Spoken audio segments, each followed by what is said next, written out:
Po dhe bashkimin e bëri me Metën, se në foltore këtë tha unë do bashkoj të djastën. E djasta sot është në 4 fraksione, bashkimin e kemi me LSI-n.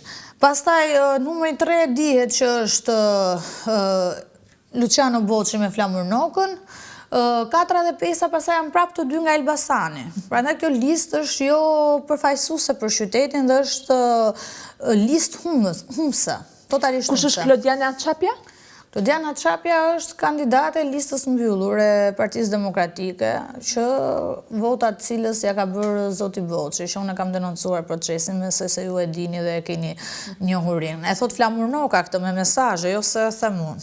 Kështu që nga lista e hapur nuk ka asnjë njeri që ju thonë mund të jetë pjesë parlamentit të ri nga Partia Demokratike. Nga lista e hapur, një respekt kam për Dash Gjikën, i cili është i LSI-s faktikisht, e njoh personalisht edhe ka një reputacion, mendoj që do marri vota, por që nuk do jenë të mjaftueshme që të dali deputet pasi ka një problematik që duhet bërë 50.000 e pak vota mos gaboj, që të hyjë lista e mbyllur dhe pastaj mund të dali dikush në listën e hapur deputet. Dhe kjo ka qenë dhe ndër arsyet pse unë nuk pranova të isha pjesë e listës hapur, pasi për mendimin tim, edhe këtë dua këtu ta shnojmë këtë pjesën, lista e mbyllur nuk hyn. Nuk do t'i marri 5 mandate PD-ja në Elbasan. Për shkak të sistemit, po thonë? Jo, s'ka fare lidhje sistemi. Këtu ka lidhje mos përfaqësimi i listës. Nuk marrin vota? Nuk marrin vota. Nuk i marrin dot votat, sepse nuk mund t'i marrin dot votat. Nuk janë përfaqësues për gjithë qarkun, se i ke 2 nga Tirana, 3 nga Elbasani.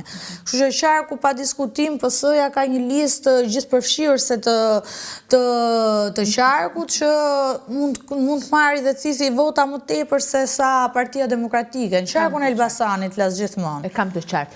Ndërkohë, e ndjeni mungesën e zotit Dash Sula në këtë listë? Pa diskutim. Dash Sula ka qenë një ndër individët që ka punuar më së tepërmi. Do ta plotësonte listën emri i tij? Tani, heqja e Dash Sulës nga lista e PD-s Elbasanit është minus një mandat. Është minus një mandat. Tani nuk mungon vetëm Dash Sula, mungon doktor Resha Zheni Gjergji, komuniteti ortodoks ka ngeli pa përfaqësuar, e cila është deputete aktuale dhe që prapë u la jashtë liste të Partisë Demokratike. Mungon Doris Madhi, pedagogja që është dhe antare e Këshillit Bashkiak të qytetit Elbasanit. Është një listë e cila ka mungesa, por është një listë që unë mendoj që Sali Berisha e ka bërë për të humbur këtë lloj liste. Faktikisht. Listën e Elbasanit e cilësoni humbëse. Pse ka bërë? Pse thoni këtë për zotin Berisha tani, që e ka bërë për të humbur? Është për...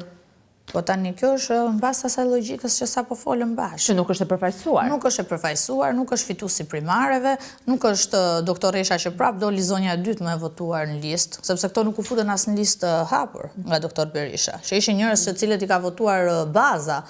I referohem gjithmonë primareve. Kështu që pa diskutim që ato kanë votat e veta.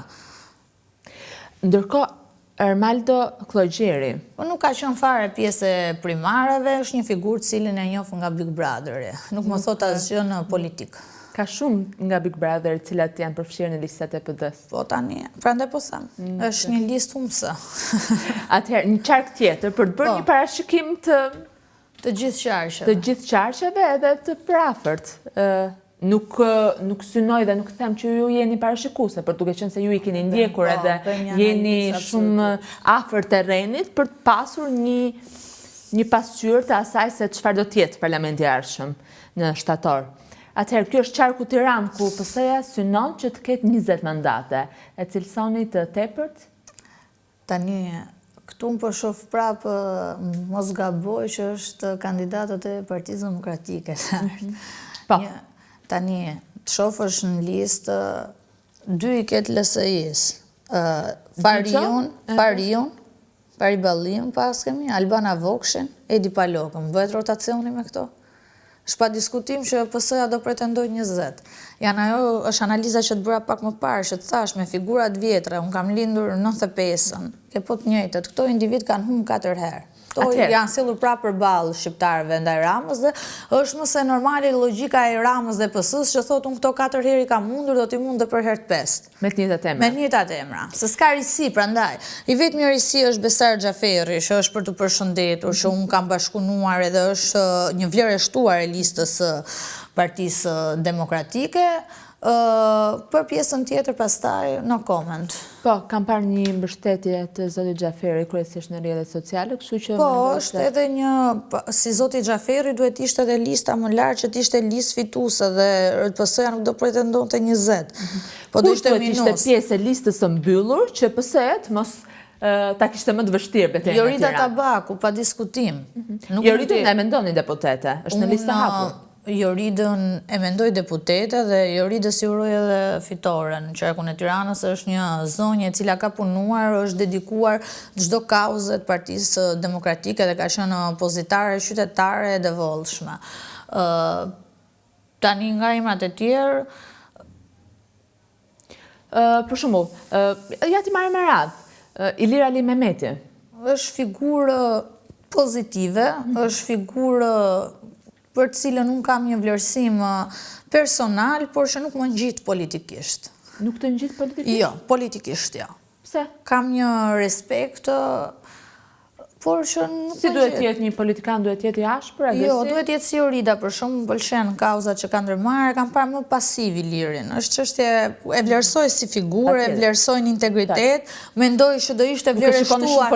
Mendoj që do ishte shumë vlerë shtuar për parlamentin, e shoh shumë qytetar, por nuk më ngjitë në qasjen politike të bërurit luftë për kauzat opozitare, siç e ka bërë zonja Tabaku, që e ka bërë po në mënyrë qetë dhe po në mënyrë qytetare, siç e ka dhe zonja Zhulali, që prapë mendoj që do ishte vlerë shtuar e listës mbyllur, cilën prapë e kanë lënë listë hapur. Kurse nga meshkujt pastaj është po t'i shoh emrat. Po Ildën, për shembull, e shikon listë mbyllur e meritonte. E meritonte, por do të jetë në parlament? Nuk besoj. As Ali Mehmetin jo? Jo, personalisht këtë ta them në mënyrë subjektive, sepse nuk përqaset qasja e ti me politikën që bëj unë ndoshta dhe nuk e gjej veten. Qartë. Mund ta gjenë shumë tjerë dhe normalisht janë të lirë ta votojnë. Lisandrit për shembull prapë i uroj suksese. Lisandri Hoxhës, po, Lisandri është një figurë intelektuale, është një figurë luftarake, është një figurë i cili ka dhënë shumë kontribut dhe ka bërë shumë për Partinë Demokratike, që e meritonte të ishte ai në vend Tedi Blushit në listën e mbyllur të Partisë Demokratike. E meriton Tedi Blushit të jetë pjesë? Po nuk tani e meriton Tedi Blushit të jetë deputeti LRI-s, është një çështje që nuk jap dot unë opinion, sepse nuk kam aderuar në atë parti. Nëse është pyetja, meriton të jetë pjesë e listës PD-s, absolutisht jo. Të PD-s, patjetër. Të PD-s jo. Tani të LSI-s, arsyet i din ato që por ai ka kontribuar aty, ndaj pikërisht, për mua është në PD pa flasim. Për mua jo, absolutisht jo. Jo. S'ka pikë kontributin PD-s, s'ka si. Çollaku, zoti Çollaku, ka bërë fushat, është i angazhuar, i bindur se do të jetë deputet, e shikoni të jetë në... Absolutisht jo. Jo. Jo. Nuk ju bind fare. Jo, fare. Zonja Dhurata Çupi, një vlerë shtuar e PD-s e cila? Është një zonjë ndër më të mirat që ka Partia Demokratike, qytetare, luftarake, një keqardhje madhe kur e shoh zonjën Çupin në listën e hapur dhe shoh Albana Vokshin uzurpuesen e Partisë Demokratike, femrës e cila ka 4 praktikisht mandate pa u bërë njëherë zgjedhje tek Forumi i Gruas. Shoh një komunizëm të vërtet brenda asaj të quajturës Parti Demokratike, që ka vetëm emrin. Kështu që për mua është pa merit. Zonja Vokshi, duhet të ishte zonja Çupi në vend zonjës Vokshi. Po, zonja Çupi nuk ka bërë aq betejë krahas Berishës sa Albana Vokshi. Po, Albana Vokshi, këtu i bashkangjitem kolegu tim Darsulës, që është një ndër emrat më të urryer, bashkë me Flamur Nokën. Kështu që zonja Çupi është një emër i pëlqyeshëm. Është një emër i pëlqyeshëm në mas zonja Çupi. Po ta vëshre dhe të takimet me qytetarët, jo që po e them unë jam shumë objektive për çdo emër, nuk mohoj kontributin e askujt. Por Albana Vokshi është një femër e cila ka uzurpuar forumin e gruas Partisë Demokratike. Nuk ka bërë njëherë garë.